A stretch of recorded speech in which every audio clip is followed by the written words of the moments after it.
الحمد لله وكفى وسلام على عباده الذين اصطفى اما بعد اجلاس عام مکمل ہو رہا ہے اور اپنے مقاصد کے اعتبار سے صدر عالی مقام کے اعلامیے کے بعد واضح طور پر ساری دنیا کے سامنے آ چکا ہے۔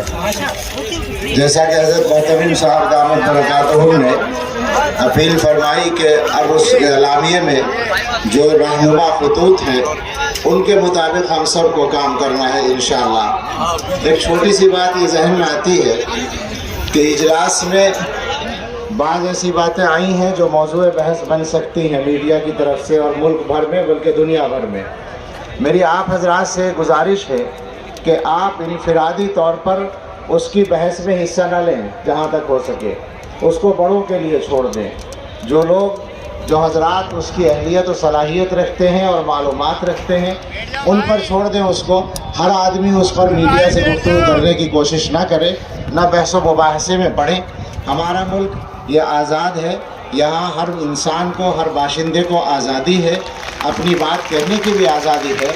اور صحیح بات یہ ہے، میں اجازت چاہوں گا یہ کہنے کی اپنے برادران وطن سے، پورے ہندوستان میں رہنے والے انسانوں سے، کہ برا ماننے کی کوئی بات نہیں ہے، یہاں باتیں کریں، بات کریں، ایک دوسرے کے خیالات کو سنیں اور سمجھیں۔ یہ تو ڈائلاگ کا زمانہ ہے، مذاکرات کا زمانہ ہے، یہ تو اس میں کوئی مسئلہ نہیں ہے اور کوئی پریشان ہونے کی ضرورت نہیں ہے۔ آپ تو ویسے بھی اکثریت میں ہیں، آپ کیوں پریشان ہوتے ہیں؟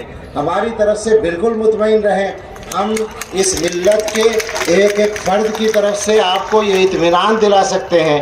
جیسے سوامی جی بات کر رہے تھے کہ فلاں کا راستہ نہیں چاہیے، فلاں کا، الحمدللہ ہندوستان کا ہر مسلمان ہندوستان کی تعمیر و ترقی میں اپنا کردار ادا کرنے کے لیے تیار ہے۔ آپ اس کے کردار پر یقین کریں اور اس کو یہ کردار ادا کرنے میں مدد کرنے کی کوشش کریں۔ اس میں ہمارا بھی فائدہ، آپ کا بھی فائدہ اور ملک کا بھی فائدہ ہے۔ اللہ تعالیٰ حفاظت فرمائے۔